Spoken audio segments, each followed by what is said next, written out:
ரீசெண்டாக Korean serial ஒன்றுத்துலேருந்து ஒரு scene பார்த்தேன்.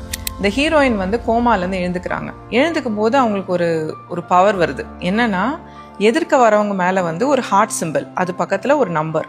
அவங்களுக்கு எவ்வளவு இவங்க மேலே கேர் காமிக்கிறாங்கங்கிற குறிப்பிடுறது அந்த நம்பர். ஸோ முன்னாடியே பாய் ஃப்ரெண்ட் உட்காந்துட்டு இருக்காரு. பார்த்தா அந்த ஹார்ட் சிம்பிள் பக்கத்தில் 9ன்னு இருக்கு. இவங்களுக்கு ஒரே சந்தோஷமாயிடுச்சு. அப்பா, என் பாய் ஃப்ரெண்ட் எவ்வளோ லவ் பண்ணுறான்னு 9 out of 10 இருக்கு அப்படின்னு. கொஞ்ச நேரம் கழிச்சு வந்து ஹை ஸ்கூலில் வந்து ஒன் சைடடாக வந்து இவங்களை லவ் பண்ண ஒரு பையன் வந்து வரான். புக்கெல்லாம் எடுத்துகிட்டு வரும்போது பார்த்தா 90 இருக்குது அந்த ஹார்ட் சிம்பிள் பக்கத்தில். அப்போ தான் இவங்களுக்கு தெரியுது, it's out of 100 the mark, not out of 10ன்னு. 2 பேருக்குள்ளே சண்டை வந்துடுது, ஸ்கூல் ஃப்ரெண்டுக்கும் இந்த பாய் ஃப்ரெண்டுக்கும். அது என்னடா சத்தம்னு சொல்லிட்டு டாக்டர் உள்ளே வராரு. டாக்டர் தலை மேலே ஒரு ஹார்ட் போட்டு 30 இருக்குது. இவங்களுக்கு ரொம்ப டிசப்பாயிண்ட் ஆகிடுது. டாக்டர் கூட 30 இருக்குது, தன்னோட பாய் ஃப்ரெண்ட் வந்து வெறும் 9 தான் நம்பர் இருக்குது அப்படின்னு. இந்த மாதிரி ஒரு டூல் நம்ம எல்லாருக்கும் இருந்தால் நல்லா இருக்கும்னு நினைக்கிறீங்களா இல்லையா?